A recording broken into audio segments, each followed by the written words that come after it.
Hello everyone, welcome to my YouTube channel pharma researcher.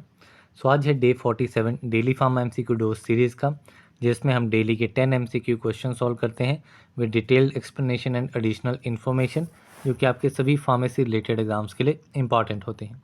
तो चलिए start करते हैं आज के पहले क्वेश्चन के साथ। तो पहला क्वेश्चन है, human body consist dash number of bones.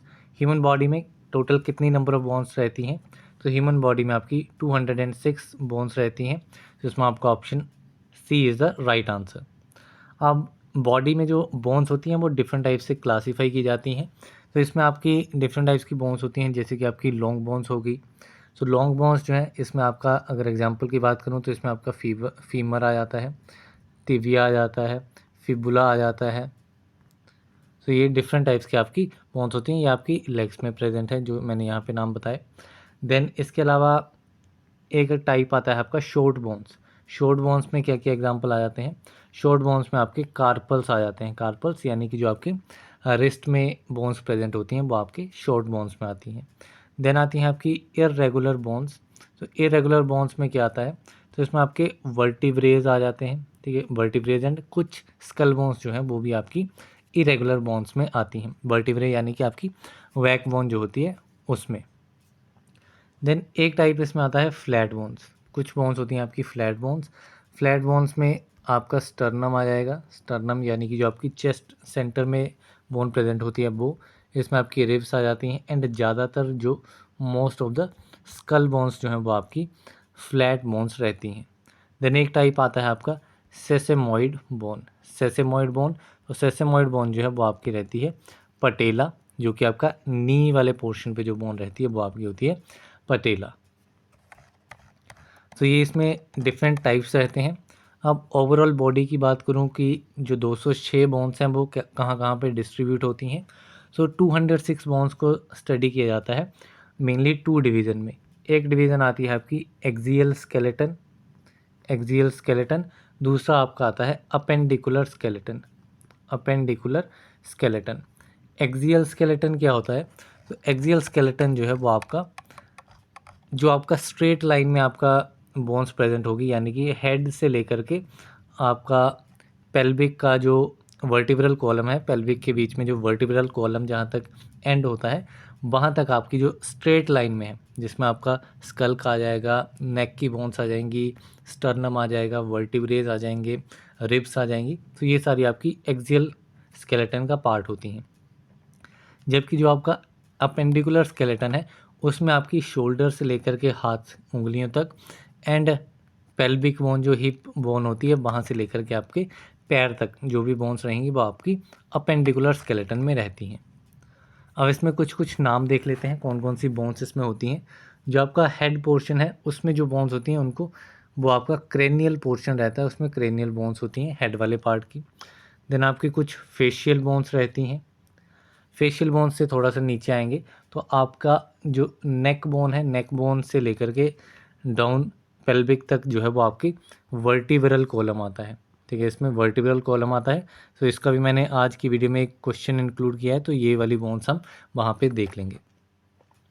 Then आपकी जो सेंट्रल पे नेक के एकदम साइड पे शोल्डर तक दो बोन्स ज्वाइन रहती हैं, जिन्हें कहा जाता है, लाइक यहाँ पे आपका नेक आ गया एंड यहाँ पे इस पोर्शन पे आपकी दो बोन्स होती हैं, एक यहाँ से लेकर के यहाँ तक एंड यहाँ से लेकर के यहाँ तक।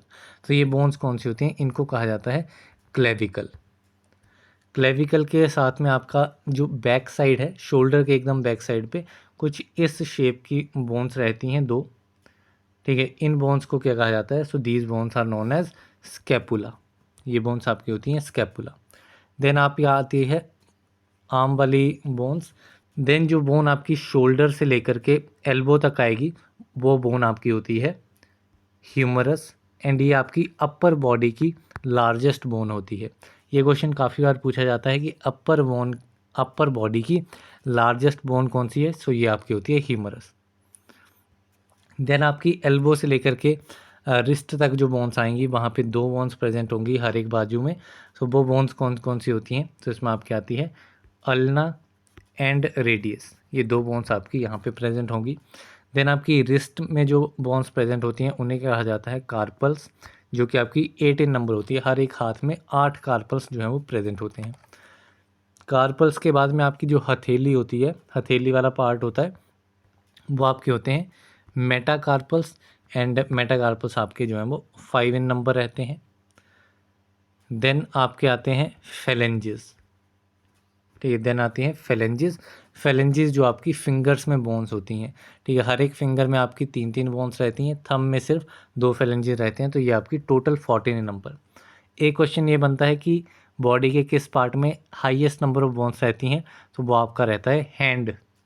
हैंड में आपकी टोटल 27 बोन्स होती हैं। कैसे कैसे डिस्ट्रीब्यूटेड हैं, कार्पल्स आपके 8 आ गए, देन आपके 14 आपके फेलेंजेस आ गए, एंड 5 जो हैं 5 आपकी कौन सी रहती हैं, 5 आपकी रहती हैं मेटाकार्पल्स। जबकि अगर पैर की बात करूँ तो पैर में सिर्फ 26 बोन्स होती हैं, वो अभी हम देख लेते हैं। सो जो आपका लोअर बॉडी पोर्शन है वहाँ पे पहले आ जाएंगे आपकी पेल्विक बोन्स। पेल्विक से जब नीचे जाएंगे आप, तो आपका पेल्विक से लेकर के नी तक जो है वो आपका रहता है फीमर, जो कि आपकी पूरी बॉडी की लार्जेस्ट बोन है। Femur is the largest bone of the body. Then आपकी नी पे जो बोन आती है, ठीक है, नी पे आपकी बोन रहती है पटेला, ठीक है, नी पे आपकी रहती है पटेला। देन नी से लेकर के एंकल तक जो है वो आपकी 2 टाइप्स की बोन्स होती हैं। जैसा कि आपका आर्म में होता है वैसा ही पैर में 2 टाइप्स की बोन्स होती हैं। इनके नाम डिफरेंट है, नाम इज़ तिबिया एंड फिबुला। ये 2 बोन्स इसमें आपकी रहती हैं। देन पाँव की बात करूँ, सो पाँव में जो आपका एंकल होता है वहाँ पे आपका जो बोन्स प्रेजेंट होती हैं वो आपकी होती हैं टार्सल्स। अब टार्सल्स जो हैं वो सिर्फ 7 इन नंबर रहते हैं, 8 इन नंबर जो हैं वो आपके कार्पल्स रहते हैं, जो कि रिस्ट में होते हैं। देन आपके जो मेटा टार्सल्स होते हैं, इसके बाद मेटा टार्सल्स आ जाएंगे, जो कि आपके सेम 5 इन नंबर रहेंगे। एंड जो आपके फेलेंजेस हैं, फिंगर वाले बोन्स को फेलेंजेस ही कहा जाता है पैर में भी, तो ये आपके 14 इन नंबर रहते हैं। तो एक डिफरेंस जो है वो आपका टार्सल में आता है। सो ये आपकी टोटल बन जाती हैं 26 बोन। सो ये पूरा डिस्ट्रीब्यूशन है आपकी बॉडी में बोन्स का। तो अभी चलते हैं नेक्स्ट क्वेश्चन की तरफ। So the question is lumbar vertebrae consist how many number of vertebrae. तो लंबर वर्टिब्रे में कितने नंबर ऑफ वर्टिब्रेज जो हैं वो प्रेजेंट होते हैं। तो जो आपका वर्टिब्रल कॉलम है वो आपका डिवाइड होता है डिफरेंट पार्ट्स में, ठीक है। सो उसी में एक पार्ट आता है आपका लंबर वर्टिब्रे, जिसमें आपके टोटल 5 बोन्स प्रेजेंट होती हैं। सो इसमें आपका ऑप्शन ए जो है वो करेक्ट आंसर हो जाएगा। तो अब पूरा वर्टिब्रल कॉलम की बात करूं, आपका नेक से लेकर के नीचे कॉकिक्स तक ये पार्ट रहता है। तो इसमें सबसे ऊपर आता है आपका सर्वाइकल वर्टिब्रे। सर्वाइकल वर्टिब्रे जिसमें आपकी 7 बोन्स रहती हैं। उसके आगे शिफ्ट करेंगे तो उसके बाद आता है आपका थोरेसिक वर्टिब्रे। थोरेसिक वर्टिब्रे में आपकी 12 बोन्स रहती हैं। थोरेसिक से नीचे आएंगे तो थोरेसिक के बाद आता है आपका लंबर वर्टिब्रे, जो यहाँ पे क्वेश्चन पूछा गया है। तो ये आपकी 5 बोन्स इसमें रहती हैं। देन इसके नीचे आएंगे लंबर वर्टिब्रे के, तो इसके बाद में आपका आता है एक बोन सेक्रम, जो कि एक सिंगल बोन रहती है। लेकिन ये सिंगल बोन जो है इसमें 5 फ्यूज्ड सेक्रल वर्टिब्रेज होते हैं, लेकिन ये सिंगल बोन कंसीडर होगी। देन इसके बाद आपके आती है कोकिक्स। कोकिक्स भी आपकी एक सिंगल बोन रहती है, एक बोन रहती है। एंड कोकिक्स जो है वो आपकी 4 फ्यूज कोकेजियल वर्टिब्रे से बनी होती है। तो इसमें 12 12 7 5 12 एंड 24 25 26, इसमें आपकी सिर्फ 26 बोन है। सो हाईएस्ट जो है वो आपकी किस में रहती हैं, हैंड में ही रहती हैं। सो अभी चलते हैं नेक्स्ट क्वेश्चन की तरफ। So the question is following is not true for an azeotropic mixture. इनमें से एजियोट्रॉपिक मिक्सचर के लिए ट्रू कौन सी स्टेटमेंट नहीं है। सो फर्स्ट है volatility of each component becomes equal. तो इसमें जो भी आपके कंपोनेंट्स डिफरेंट प्रेजेंट होते हैं एजियोट्रॉपिक मिक्सचर में, उनकी वोलेटिलिटी जो है वो इक्वल रहती है। देन रिलेटिव वोलेटिलिटी मिक्सचर की 1 रहेगी। And components of such mixture can not be फ्रैक्शनेटेड। तो इस टाइप के मिक्सचर्स को, मिक्सचर में जो कंपोनेंट्स होते हैं उनको फ्रैक्शनेट नहीं किया जा सकता है। तो ये सारी स्टेटमेंट इसमें करेक्ट हैं। तो इसमें नॉट ट्रू कोई भी नहीं है, तो इसमें ऑप्शन डी जो है वो करेक्ट आंसर है। सो अभी नेक्स्ट क्वेश्चन देखते हैं। Next question is colour of digitalis leaves is, so digitalis leaves का कलर कैसा रहता है? तो डिजिटलिस लीव्स जो हैं वो आपके डार्क ग्रेइश ग्रीन कलर के रहते हैं। तो इसमें आपका ऑप्शन डी इज़ करेक्ट। अब डिजिटलिस के बारे में कुछ पॉइंट्स देख लेते हैं, क्योंकि सबसे ज़्यादा क्वेश्चन जो है वो डिजिटलिस से पूछे जाते हैं। तो डिजिटलिस जो है उसको फॉक्स ग्लोव लीव्स भी कहा जाता है। इसका बायोलॉजिकल सोर्स क्या है? बायोलॉजिकल सोर्स की बात करूं तो इसको ड्राइड लीव्स से ऑब्टेन किया जाता है। It is obtain from dried leaves. किसके ड्राइड लीव्स? क्या इसका बोटेनिकल नाम है? Botanical name is digitalis purpurea. Digitalis purpurea से इसको ऑब्टेन किया जाता है। एंड इसकी फैमिली क्या रहती है? Family is स्क्रोफुलारियासी। स्क्रोफुलारियासी। सो इसके हर एक पॉइंट के ऊपर जो है वो क्वेश्चन जो है वो प्रीवियसली बना हुआ है। इसके सिनोनिम के ऊपर भी, इसके बोटेनिकल नाम के ऊपर भी, इसके फैमिली के ऊपर भी। एंड इसके अलावा जो आपका डिजिटलिस लीव्स हैं इनको ड्राई किया जाता है एक टेम्परेचर पे। तो इनको below less than 60 degree Celsius temperature पे ड्राई किया जाता है। जैसे ही लीव्स को कलेक्ट किया जाता है तो इमीडिएटली कलेक्ट करने के बाद इनको ड्राई किया जाता है। तो इस टेम्परेचर के ऊपर भी इसमें क्वेश्चन पूछे जाते हैं। देन इसके अलावा इसके केमिकल कंस्टिट्यूएंट्स की बात करूं तो इसमें आपको पुरपुरिया ग्लाइकोसाइड ए मिलेगा, purpurea glycoside A and purpurea glycoside B. ठीक है, इसको मैंने शॉर्ट फॉर्म में लिख दिया है, purpurea glycoside A and purpurea glycoside B. So इनका हाइड्रोलिसिस प्रोडक्ट क्या क्या रहता है? तो जो पुरपुरिया ग्लाइकोसाइड ए है इसमें हाइड्रोलिसिस पे डिजिटॉक्सिन आपको मिलेगा प्लस ग्लूकोज, जबकि पुरपुरिया ग्लाइकोसाइड बी में आपको गिटॉक्सिन मिलेगा। क्या मिलेगा? गिटॉक्सिन प्लस ग्लूकोज। तो ये इसके केमिकल कंस्टेंट्स रहते हैं। देन इसके अलावा इसके केमिकल टेस्ट के ऊपर भी काफ़ी बार क्वेश्चन पूछा जाता है। तो इसमें आपके डिफरेंट टेस्ट रहते हैं, जिसमें आपका केलर-किलियानी टेस्ट आ जाता है, केलर-किलियानी टेस्ट। देन आपका लीगल टेस्ट आ जाता है, लीगल टेस्ट के बाद बालजेट टेस्ट इसमें रहता है। तो ये डिफरेंट केमिकल टेस्ट हैं आपके डिजिटलिस ग्लाइकोसाइड के लिए। एंड ये आपका एक कार्डियक ग्लाइकोसाइड होता है, कार्डियक कंडीशंस में इसको यूज़ किया जाता है। तो इसके ऊपर भी क्वेश्चन बनता है that it is a cardiac glycoside. Then इसके अलावा इसमें अडल्ट्रेंट्स के ऊपर भी क्वेश्चन पूछा जाता है कि इसके अडल्ट्रेंट्स कौन कौन से हैं। तो इसमें बेसिकली 3 टाइप्स के अडल्ट्रेंट्स जो हैं वो देखे जाते हैं। पहला आता है इसमें बर्बास्कम थैप्सस। ठीक है, एक अडल्ट्रेंट ये रहता है, इसमें फैमिली स्क्रोफुलारियासी रहती है। दूसरा अडल्ट्रेंट जो है वो आपका रहता है प्रिमुला बल्गैरिस, प्रिमुला बल्गैरिस, एंड इसकी फैमिली आपकी रहती है प्रिमुलासी, फैमिलीज प्रिमुलासी। देन आपका थर्ड अडल्ट्रेंट जो है वो आपका रहता है कॉम्फ्रे लीव्स, कॉम्फ्रे लीव्स भी इसमें एज एन अडल्ट्रेंट यूज़ किए जाते हैं। इसका बोटेनिकल नाम रहता है सिम्फिटम ऑफिसिनाले एंड फैमिली इसकी रहती है Boraginaceae, Boraginaceae is a family of comfrey leaves. इसके अलावा डिजिटलिस में कल्टीवेशन के ऊपर भी क्वेश्चन जो है वो पूछे जाते हैं। जो क्वेश्चन प्रीवियसली पूछे जाते हैं उनको देख लेते हैं। तो इसमें फर्स्ट ईयर पे किस टाइप के लीव्स डिजिटलिस में ऑब्टेन होते हैं फर्स्ट ईयर में। ठीक है, एक क्वेश्चन ये पूछा जाता है। एंड दूसरा कि सेकेंड ईयर में किस टाइप के लीव्स डिजिटलिस के होते हैं। सो फर्स्ट ईयर में आपके रोजेट टाइप्स के लीव्स रहते हैं, रोजेट टाइप्स लीव्स डिजिटलिस के फर्स्ट ईयर में होते हैं, जबकि सेकेंड ईयर में सेसाइल टाइप लीव्स रहते हैं। कौन से? Sessile type leaves. तो ये 2 पॉइंट इंपॉर्टेंट है। इसके अलावा इसमें ट्राइकोम्स के बारे में बात करूं, स्टोमेटा के बारे में बात करूं, स्टोमेटा के बारे में। सो स्टोमेटा के बारे में इसमें काफ़ी बार क्वेश्चन पूछा जाता है। तो इसमें अनोमोसाइटिक स्टोमेटा प्रेजेंट होता है, अनोमोसाइटिक स्टोमेटा, जिसको रेननकुलेशियस स्टोमेटा भी कहा जाता है। तो ये इसमें डिफरेंट पॉइंट्स आपके डिजिटलिस के। तो अभी चलते हैं नेक्स्ट क्वेश्चन की तरफ। तो the question is HIV can be detected and confirmed by. तो HIV के डिटेक्शन के लिए कौन सा टेस्ट रहता है? तो इसके लिए टेस्ट रहता है reverse transcripted PCR polymerase chain reaction. So इसमें आपका option B is correct answer. इसके अलावा डिफरेंट डिजीज़ हैं, उनके कन्फर्मेटरी टेस्ट हैं, काफ़ी बार हमने डिस्कस भी किया हुआ है। सो उनको एक बार रिवाइज़ कर लेते हैं कौन कौन से टेस्ट हैं। सो ट्यूबरक्लोसिस डिजीज़ रहता है, ट्यूबरक्लोसिस के लिए कौन कौन से टेस्ट रहते हैं, तो इसमें मोस्टली ट्यूबरकुलिन के ऊपर क्वेश्चन पूछा जाता है, ट्यूबरकुलिन एंड मेंटॉक्स टेस्ट, ये दो टेस्ट इसमें ट्यूबरक्लोसिस की कन्फर्मेशन के लिए काफ़ी इंपॉर्टेंट है।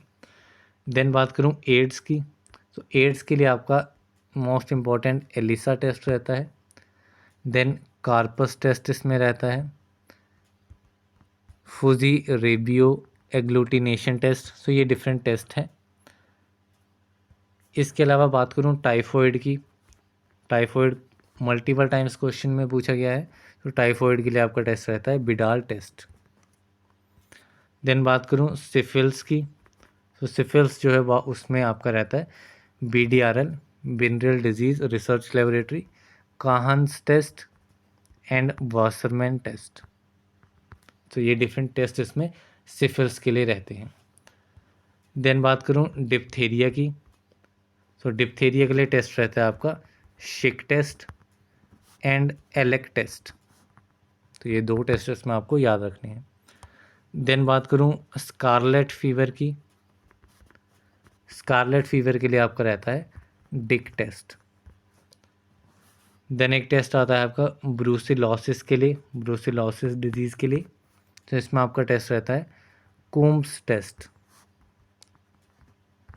तो ये डिफरेंट टेस्ट हैं डिफरेंट डिजीज़ के लिए, सारे के सारे इंपॉर्टेंट हैं, प्रीवियसली क्वेश्चन में पूछे गए हैं। सभी नेक्स्ट क्वेश्चन देखते हैं।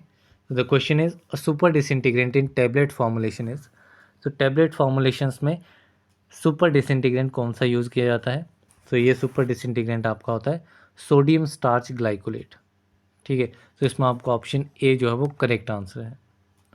अब बात करते हैं सुपर डिसइंटीग्रेंट की कि ये होते क्या हैं।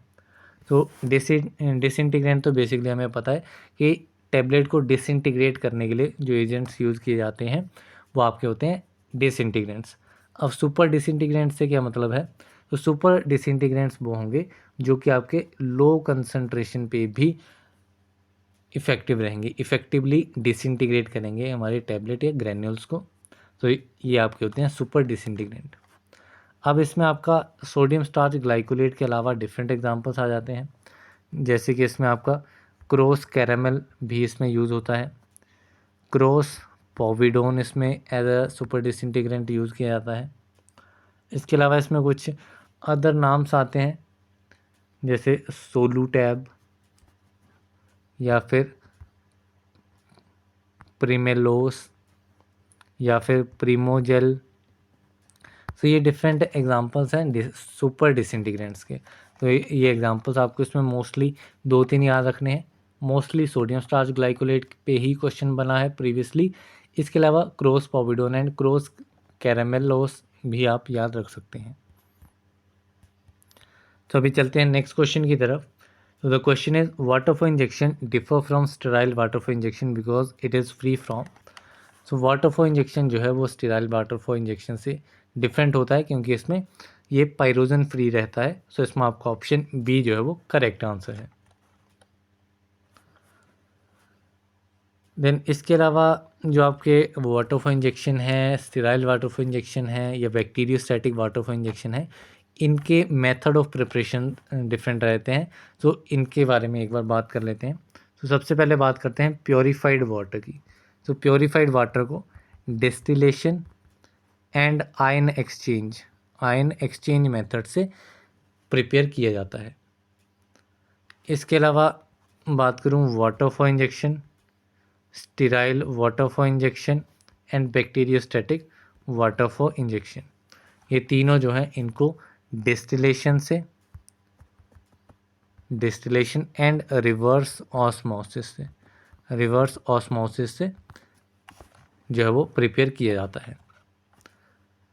इसके अलावा वाटर फॉर इंजेक्शन के लिए एक इम्पॉर्टेंट क्वेश्चन बनता है कि वाटर फॉर इंजेक्शन में टोटल सॉलिड कंटेंट की लिमिट कितनी रहती है, टोटल सॉलिड कंटेंट की लिमिट कितनी रहती है, तो ये आपकी रहती है 10 पार्ट्स पर मिलियन। बट जो आपकी स्टेराइल वाटर फॉर इंजेक्शन है, स्टेराइल वाटर फॉर इंजेक्शन, इसके लिए ये लिमिट आपकी 20 से लेकर के 40 पार्ट्स पर मिलियन रहती है। सो ये जो लिमिट है टोटल सॉलिड कंटेंट की, इसके ऊपर भी क्वेश्चन बनता है, so this is also important. So अभी चलते हैं नेक्स्ट क्वेश्चन की तरफ। So the question is a synthetic sweetening agent which is approximately 200 times sweeter than sucrose and has no aftertaste is। तो एक ऐसा स्वीटनिंग एजेंट जो कि सुक्रोज से 200 गुना ज़्यादा स्वीट रहता है, तो ये कौन सा सिंथेटिक स्वीटनिंग एजेंट होता है? तो इट इज़ एस्पार्टेम। तो इसमें ऑप्शन बी जो है वो करेक्ट आंसर है। अब काफ़ी सारे ऐसे कंपाउंड्स होते हैं, इधर नेचुरल स्वीटनर्स हैं या फिर आर्टिफिशियल स्वीटनर्स हैं, जो कि आपके सुक्रोज के कंपैरिजन में जिसमें क्वेश्चन पूछा जाता है। तो इसमें काफ़ी बार जो है वो सेक्रिन के ऊपर क्वेश्चन पूछा जाता है कि सेक्रिन जो है वो कितना टाइम स्वीट होता है सुक्रोज से।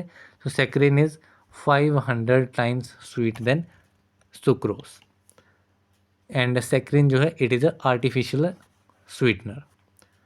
देन बात करूँ लैक्टोस की, तो लैक्टोस जो है वो आपका नेचुरल स्वीटनर है, एंड ये आपका 16 टाइम्स स्वीट रहता है। देन आपका आता है डेक्सट्रोस। डेक्सट्रोस जो है, dextrose is 74 times sweet than sucrose. Then is fructose. Fructose जो है वो 173 टाइम्स स्वीट होता है। देन आपका आता है मैनिटोल। मैनिटोल जो है वो आपका 174 टाइम्स स्वीट रहता है सुक्रोज से। तो ये डिफरेंट है आपके मैनिटोल, लैक्टोस, सुक्रोज, डेक्सट्रोस, ये सारे नेचुरल स्वीटनर्स हैं, एंड सेक्रिन, एस्पार्टेम या साइक्लामेट ये सारे आपके आर्टिफिशियल स्वीटनर्स रहते हैं। सो वी नेक्स्ट क्वेश्चन देखते हैं। सो द क्वेश्चन इज काला जादू और कवच कम्स अंडर। सो काला जादू और कवच जो है वो आपके शेड्यूल जे के अंडर आते हैं। सो इसमें आपका ऑप्शन ए जो है वो करेक्ट आंसर है। तो शेड्यूल जे क्या कहता है? तो शेड्यूल जे जो है वो आपका रहता है ऐसे डिजीज़ या फिर एलिमेंट्स जिनको ड्रग की हेल्प से प्रिवेंट या क्योर नहीं किया जाता है, वो आपके आते हैं शेड्यूल जे में। जैसे कि आपका काला जादू कवच ये हो गया, ये आपका शेड्यूल जे में आएगा। देन बात करूँ शेड्यूल के की, तो शेड्यूल के में क्या आएगा? शेड्यूल के में ड्रग्स के बारे में आएगा। Drugs exempted from certain provisions, drug exempted from certain provisions relating to the manufacture of drugs. ठीक है, मैन्युफैक्चर ऑफ ड्रग्स, ड्रग्स की मैन्युफैक्चरिंग के रिलेटेड जो भी सर्टेन प्रोविजंस में ड्रग्स को एग्जेम्प्ट किया गया है वो आपके आते हैं शेड्यूल के में। देन शेड्यूल एल एस में नहीं होता है। देन आता है आपका शेड्यूल पी। शेड्यूल पी जो है वो आपका लाइफ पीरियड ऑफ ड्रग्स के बारे में रहता है, लाइफ पीरियड ऑफ ड्रग्स के बारे में रहता है। तो अभी देखते हैं next question. Next question is how many isomers are present in the structure of glucose. Glucose के स्ट्रक्चर में कितने आइसोमर्स प्रेजेंट होते हैं? तो आइसोमर्स को फाइंड आउट करने के लिए सिंपल फॉर्मूला होता है 2 की पावर n। तो n क्या है? n होता है कि उसमें कितने नंबर ऑफ कायरल कार्बन्स हैं। किसी भी कंपाउंड में कायरल कार्बन्स कितने हैं वो आपका रहता है n। ग्लूकोज में कायरल कार्बन आपके रहते हैं 4, तो 2 की पावर 4 जो है वो आपका रहेगा 16। सो इसमें आपका ऑप्शन बी जो है वो करेक्ट आंसर है। सो अभी बात करते हैं आइसोमर्स की कि आइसोमर्स क्या होते हैं। सो आइसोमर्स वो कंपाउंड्स होते हैं जिनका सेम मॉलिक्यूलर फार्मूला होता है, लेकिन स्ट्रक्चरल अरेंजमेंट जो है, ठीक है, स्ट्रक्चरल अरेंजमेंट एटम्स की वो डिफरेंट होती है। ठीक है, ऐसे जो भी कंपाउंड्स होंगे उन्हें कहा जाएगा आइसोमर्स। अब आइसोमर्स जो हैं वो बेसिकली मेन 2 कैटेगरीज होती हैं इसकी। एक आपके आते हैं कंस्टिट्यूशनल आइसोमर्स, दूसरे आते हैं आपके stereo isomers. Constitutional isomers and stereo isomers. Constitutional isomers क्या होंगे? कंस्टिट्यूशनल आइसोमर्स वो होंगे जिनमें एटम्स की कनेक्टिविटी डिफरेंट है, फार्मूला तो सेम है, ठीक है, मॉलिक्यूलर फार्मूला सेम है, लेकिन एटम्स की कनेक्टिविटी जो है वो डिफरेंट होगी, मीन्स कंपाउंड ही जो है वो अलग होगा। देन दूसरे आपके आते हैं स्टीरियो आइसोमर्स। सेकेंड कैटेगरी है स्टीरियो आइसोमर्स। स्टीरियो आइसोमर्स क्या होते हैं? ऐसे कंपाउंड्स जिनका मॉलिक्यूलर फार्मूला सेम है, लेकिन जो इनके एटम्स होंगे वो सेम सीक्वेंस में ही रहेंगे, लेकिन जो इनकी स्पेशियल पैटर्न्स हैं वो इनमें डिफरेंट रहेंगे। ठीक है, ये इसमें रहता है। अब जो ये स्टीरियो आइसोमर्स हैं ये फर्दर दो टाइप्स के रहते हैं। एक आपके आते हैं एनेंशियोमर्स, दूसरे आते हैं आपके डायास्टीरियोमर्स। तो ये आपके दो टाइप्स रहते हैं स्टीरियो आइसोमर्स के। अब एनेंशियोमर्स क्या होते हैं, डायस्टीरियोमर्स क्या होते हैं, इन दोनों के ऊपर क्वेश्चन पूछा जाता है। अब एनेंशियोमर्स क्या होंगे, ऐसे कंपाउंड्स जो कि एक दूसरे की non super impossible mirror images होंगी। फॉर एग्जांपल एक एग्जांपल देता हूँ, लाइक एक कंपाउंड ये है, यहाँ पे आपका CH3 है, यहाँ पे आपका Br ग्रुप है, यहाँ पे क्लोरीन है, यहाँ पे अगेन CH3, यहाँ पे हाइड्रोजन एंड यहाँ पे हाइड्रोजन। अब यहाँ पे अगर दूसरा कंपाउंड जो है वो बनेगा कुछ इस तरीके से, यहाँ पे CH3 आ जाएगा, यहाँ पे Br, यहाँ पे Cl, यहाँ पे हाइड्रोजन एंड CH3। अब इस पर्टिकुलर कंपाउंड के यहाँ पे इस पार्ट पे अगर आप मिरर रखेंगे तो सेम इमेज जो है वो ये बनेगी। ठीक है, मिरर में आपको ये इमेज दिखेगी। सो ये आपकी non super impossible mirror images होती हैं। सो इन दोनों कंपाउंड्स को क्या कहा जाएगा, ये आपके होंगे एनेंशियोमर्स। जबकि अगर नॉन सुपर इम्पॉसिबल नहीं है सो उस केस में मीन्स मिरर इमेजेस जो हैं वो नहीं है, सो वो स्टीरियो आइसोमर्स आपके रहेंगे डायस्टीरियो आइसोमर्स। फॉर एग्जांपल अगर यहीं पे मैं स्ट्रक्चर थोड़ा सा चेंज कर दूं, यहाँ पे ब्रोमीन हाइड्रोजन, यहाँ पे मैं हाइड्रोजन कर दूं, यहाँ पे क्लोरीन कर दूं, सो अब ये मिरर इमेजेस नहीं है एक दूसरे की, लेकिन फार्मूला वगैरह वो सब सेम है, सो ये आपके हो जाएंगे डायस्टीरियोमर्स। तो ये बेसिक डिफरेंस रहता है। सारे डिफरेंट टाइप्स के आइसोमर्स जो हैं वो इस टाइप के रहते हैं। So that's all for this video. 10 question यहाँ पे कंप्लीट होते हैं। So thank you very much.